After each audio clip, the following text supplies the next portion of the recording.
Hello, my dear children. Welcome back, Beta, to a brand new year of learning. Oh, I am so excited for what we have in store. This year, we're kicking off an incredible journey into the world of science. And trust me, it's going to be full of amazing, amazing discoveries. So let's just jump right in, shall we? I mean, look at this. We've all seen this 1,000 times, no? A delicious, hot puri puffing up perfectly in the oil, just like a little balloon. But have you ever stopped, even for a second, and really wondered, why? Why does it do that? What's the science behind it? Well, that simple question, my dear children, is exactly where our big adventure begins this year. You see, in previous years, we learned a lot of facts, right? But this year in grade 8, we are taking it to the next level, a whole new level. You're not just a student anymore. You, my dear, are an investigator. Yes, that's right. In grade 8, you become the scientist. See, this year is not about just memorizing answers for your exams. No, it's about learning how to find those answers for yourself. You'll be a young scientist, asking your own questions, designing little experiments, and finding your own solutions. And Beta, trust me on this. This is a skill that will help you for your entire life. So, how will we explore? Well, your textbook gives us this beautiful idea, a brilliant metaphor for this new role you have. And it's something I want you to remember all year long. It's called the roots and kites of science.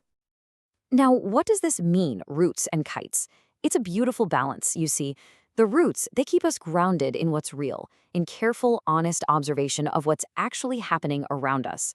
But the kite? The kite represents our curiosity, our imagination. It's about letting our ideas soar high, up into the unknown. A great scientist needs both of these things, Beta. Strong roots to stay grounded in facts, and a high-flying kite to explore new ideas. So where will our roots and kites take us this year? Are you curious? Let's take a quick look at our science adventure map. Now, I want you to think of your syllabus not as a boring list of chapters, okay? Think of it as a journey with some truly, truly amazing destinations. Our journey starts with the tiniest things, a whole hidden world in just a single drop of water. Can you believe it? We'll be exploring this invisible universe of microbes.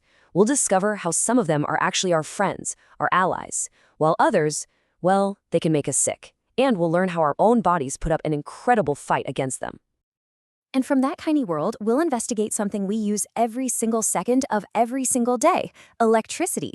We'll find out how it powers everything, from this iron to an electric motor. Oh, and here's a quick tip from me, Beta. The chapter on the chemical effects of electric current, it's a very important one for your exams, so make sure you pay close attention when we get there. And that's not all. We'll also explore so much more, like forces and pressure. You know, why does a ball always fall down? And light. How do mirrors and lenses actually work? And we'll even tackle the biggest question of all. What is everything around us actually made of? And from the tiniest particles, can you believe it? Our journey will then take us all the way out into space. We'll look up at the night sky and finally understand why the moon seems to change its shape every night.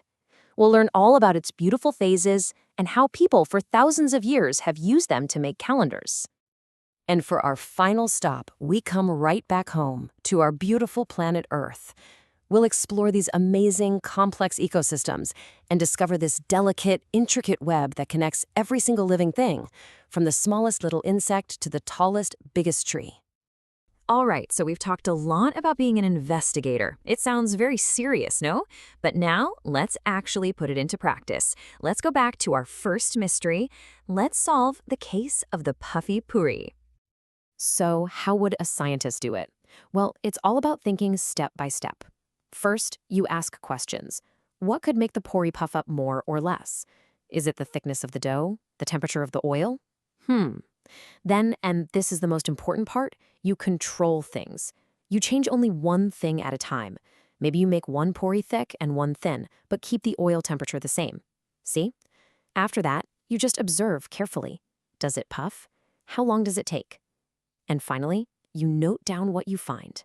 And just like that, your kitchen has become your own personal science lab. And you know what the most amazing part is? Get this. You might think, oh, it's just a Puri, it's simple cooking, but even today's top scientists, they don't really completely understand every single detail of why a Puri swells up. Isn't that incredible? It just goes to show you that scientific mysteries are everywhere, even in your kitchen, just waiting for a curious mind, just like yours, to explore them. So now it's your turn to explore. And this year, it's time for you to develop your most powerful scientific tool. And no, it's not a microscope or a test tube or any fancy equipment. The most important tool you have is your own curious mind. And why does this matter so much? Well, because the skills you'll practice this year, asking questions, observing, experimenting, even with something as simple as a period, these are the exact same skills we need to solve the world's biggest problems, from finding new medicines to protecting our planet from challenges like climate change. Your textbook leaves you with this very powerful, important message. It says, the challenges ahead won't always be easy. We hope some of you will try to solve these difficult problems with curiosity as your guide. You see, Beta, the world has big challenges, and it will be your generation, guided by your curiosity, that will find the solutions. What you learn this year, it's just the beginning of that incredible journey. I am so excited for the year ahead with all of you. So come on, let's do this. Let's keep our roots strong in our observations, and let's let our kites of curiosity soar as high as they can go. Happy investigating, my dear children!